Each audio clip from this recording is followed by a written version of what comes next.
Have you ever wanted to quit, even when everything was on the line? Your mind whispers defeat long before your body gives in. There's a silent war inside you, and today, we name it. Most people don't fail from lack of effort. They fail because of the quiet negotiation happening inside their own minds. Napoleon Hill, author of Think and Grow Rich, spent a lifetime uncovering this truth. His work wasn't just about success. It was about the invisible scripts playing on repeat in the subconscious mind, the ones that derail us right before the breakthrough. He called it autosuggestion. Not positive thinking, not empty mantras, but the deliberate act of programming your inner voice before it programs you. You see, when we're close to something that matters, the internal resistance shows up not as a scream, but as a whisper that says, "You've done enough. Rest a little." What if it doesn't work? Imagine a speaker about to give their first talk. Their hands are shaking. No one sees the panic swirling under the surface. They almost text, "Can't make it." But they show up. Their voice cracks. They fumble. And after, someone walks up and says, "That hit me. I needed that today." That's not a story of confidence. That's a story of defiance. Defying the mental blueprint that said they weren't ready. That blueprint wasn't built yesterday. It was built over years. Belief systems formed by rejection, criticism, and self-doubt. And if you don't reprogram your mind, it keeps making decisions for you. Napoleon Hill believed the subconscious doesn't care whether something is true or false. It only cares what you repeat, what you say to yourself in the quiet. That's why success isn't about doing more. It's about becoming someone new internally. Let's talk about self-sabotage. It looks rational, logical.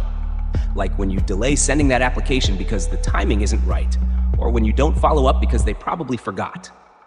But beneath that logic is a belief system designed to keep you safe, not successful. Picture a man digging a well, day after day, swing after swing, nothing.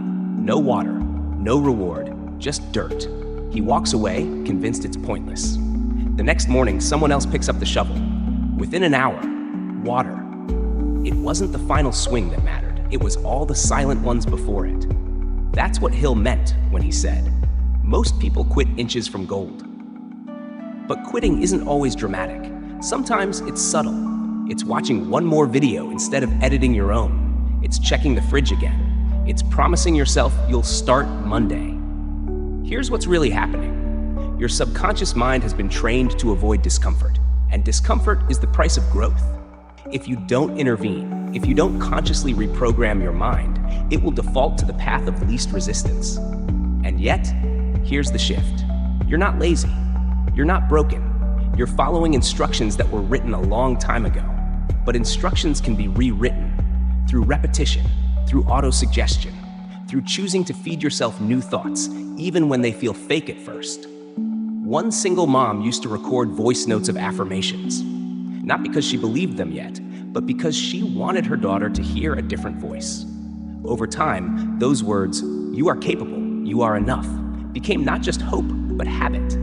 That's how you reprogram your mind, not by force, but by feeding the subconscious a new story again and again until it believes. And when it does, everything changes. Your energy, your momentum, your choices. Because now your belief system is aligned with your goals, not resisting them. So next time the whisper comes, maybe just rest here, recognize it, smile at it, then move anyway. Because sometimes courage is not a roar, it's one more step in silence. And if you've ever walked that step, trembling but determined, you're already rewriting the story.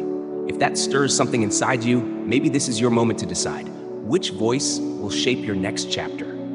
But here's the deeper truth. Real transformation doesn't begin with success. It begins with awareness. It begins the moment you catch yourself mid-thought, when you realize, this isn't my voice, this was taught to me. That single realization is everything. It's the crack in the mental wall where the light gets in. The old blueprint may have kept you safe, but it won't take you further, not because it's wrong, but because you've outgrown it. If that stirs something inside you, maybe this is your moment to decide which voice will shape your next chapter. You've done the work, but where's the result? Repetition feels like failure when the world doesn't clap. Maybe your progress isn't gone, it's just hidden. You meditate, you journal, you say your affirmations, but the mirror doesn't change. The bank account stays the same. You wonder, am I missing something? Or is this just how slow change feels? Napoleon Hill understood this discomfort deeply. He knew that reprogramming your mind wasn't about overnight shifts. It was about invisible seasons, those long stretches where nothing seems to move, yet everything is being rebuilt from within. Our culture glorifies speed, but transformation isn't Amazon Prime. It's more like planting a seed and watering it daily without knowing when the sprout will show. Most people dig it up halfway through, convinced they're failing. Hill spoke of the subconscious mind as soil. Whatever you plant in it and nourish through repeated thought becomes belief. But the planting is quiet, the change is subtle, and the harvest, it comes only if you stay. A woman I once met kept a journal during her darkest year. Depression made her feel like a ghost. She wrote anyway. Nothing matters, one entry said, but she kept writing. A year later, rereading those pages, she realized her words were becoming gentler, kinder, more forgiving. Healing had happened silently. We often think we're stuck, but what if we're simply marinating in growth? Reprogramming your mind doesn't always feel like progress. It feels like repetition, like whispering to yourself you are enough, even when you don't believe it, yet. That's the trick. Autosuggestion isn't about faking belief. It's about feeding your subconscious a new narrative until it recognizes it as home. Napoleon Hill taught that transformation begins with belief, and belief is built through suggestions, emotion, plus repetition. Not one, not two, all three. So when you feel like nothing is happening, ask yourself, am I planting or am I judging the soil too early? There's a story about a man digging for water. Day after day, he hits rock. He changes direction. Same result. He doubts himself. Then one day, he returns to the first spot, and within a few swings, water bursts through. It wasn't the final blow that mattered. It was all the silent ones before it. Your belief systems aren't stubborn. They're just deeply rooted. But roots don't mean permanence, they mean structure. And structures can be rebuilt. That rebuilding starts when you notice your language. I'm stuck, I can't do this, nothing's working. Each sentence is an instruction to the subconscious. And the subconscious, it obeys. Now imagine replacing those with, I'm becoming, this is building me. I trust the unseen. At first, they feel fake. That's okay. New thoughts often do, but stay with them, because the subconscious doesn't know fake. It only knows familiar, and the more you repeat, the more it listens. Reprogram your mind by repeating what you want, not what you fear. Even if the world is silent, especially then, you won't get applause for believing in yourself when results don't show, but that belief is what shapes the blueprint, the internal map your actions follow. So if you're tired, not because of effort, but because of uncertainty, pause, breathe. Remember, you are not stuck. You are simmering. Stillness is not failure, it's reconfiguration. What if your greatest shift starts with a decision so small, no one sees it? And if today was that moment, what would you repeat to yourself, knowing your mind is listening? If something inside you is still whispering, go, maybe that's not delusion. It's the first sign that your new self is on the rise. But here's what most people miss. True inner change doesn't always start with action. It starts with permission. Permission to believe in a future that doesn't yet have proof. Permission to build a mental blueprint so aligned with your vision that even your doubts feel like data, not destiny. Napoleon Hill knew that this internal shift, the quiet rerouting of the subconscious mind, is where success begins. Before the business, before the breakthrough, before the applause. You create your outer world by what you consistently imagine to be true in your inner one. That's not magic, that's programming. And the subconscious doesn't care whether the vision is grand or modest. It only responds to clarity. So speak to it with intent. Feed it with care. Reprogram your mind with thoughts you're proud to repeat, because you will repeat them, whether you choose to or not. The question is, are those thoughts yours? Are they aligned with the person you're becoming or the fears you inherited? Because the blueprint you build today through repetition, emotion, and belief will silently shape your actions tomorrow. Stillness doesn't mean you're not building. It means the foundation is being laid with care. So trust the pause. Own the silence. And remember, if your roots are deepening, maybe it's not time to bloom. Maybe it's time to prepare. The body obeys the voice it hears most. You've trained your mind to fear effort. Now it's time to retrain it. Healing begins the moment you change the script. You don't need more motivation. You need a new conversation with yourself. Most of us never pause to question the voice narrating our lives. That voice says, "You're too late, you'll never be consistent," or "You don't have what it takes." We assume it's our own, but it's not. It's a mashup of childhood conditioning, cultural noise, and years of unchecked self-talk. Napoleon Hill knew that belief systems are not set in stone. They're built layer by layer, word by word, and anything that's built can be rebuilt. That's the promise of reprogramming your mind. Not to erase the past, but to retell it with clarity and power. So let's start here. Your subconscious mind is listening, even when you're not speaking. It absorbs your patterns, your tone, your self-talk. "I always fail" isn't just a thought, it's a command.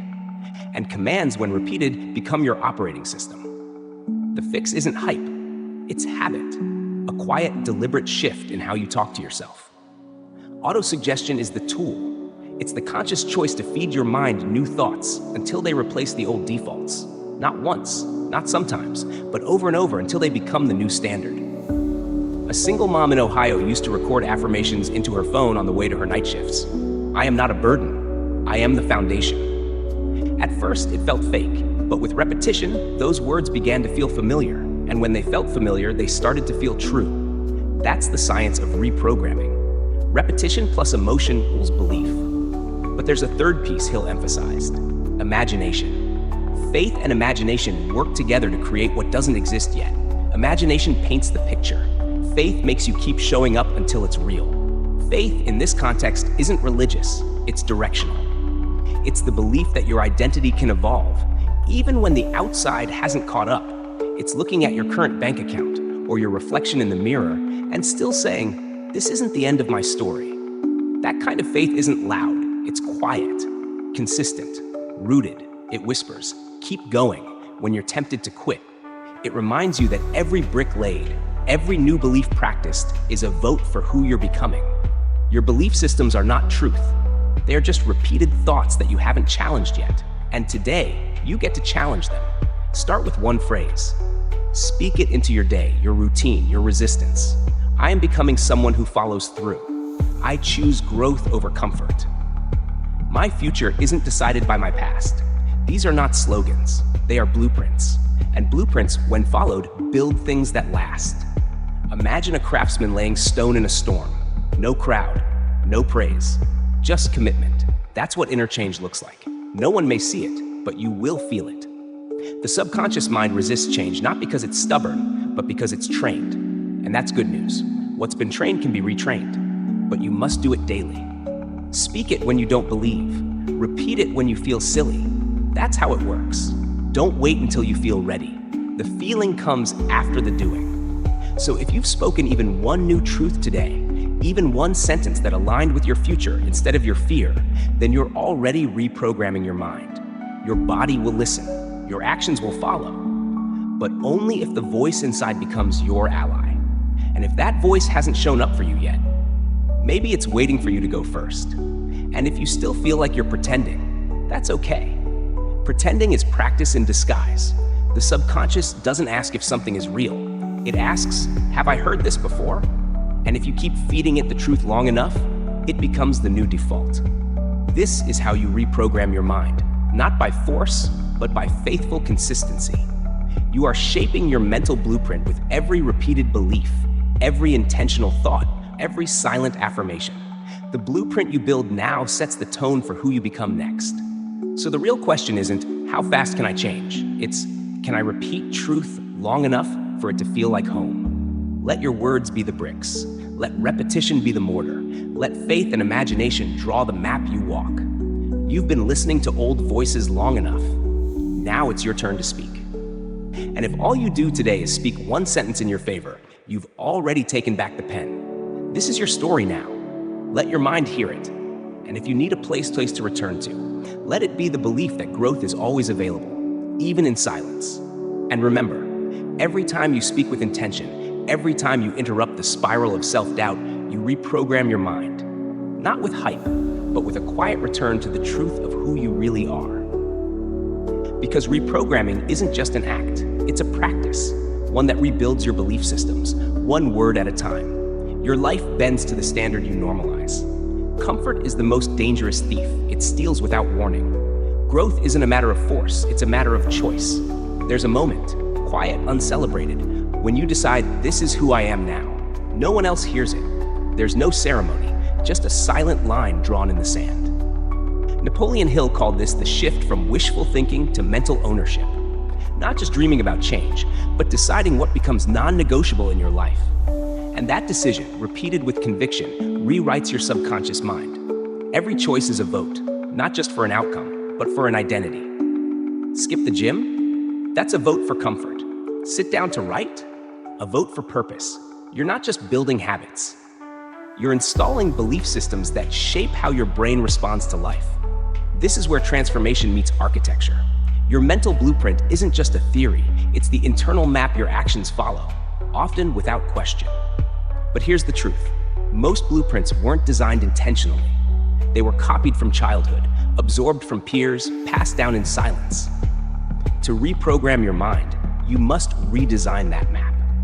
Start with your standards, the promises you keep when no one's watching, because repetition in silence becomes identity in action. A man started his brand in a garage. No capital, no recognition, just 12 no's in a row. But his 13th pitch landed, not because it was perfect, but because he refused to betray his own standard. His subconscious had learned that quitting wasn't an option.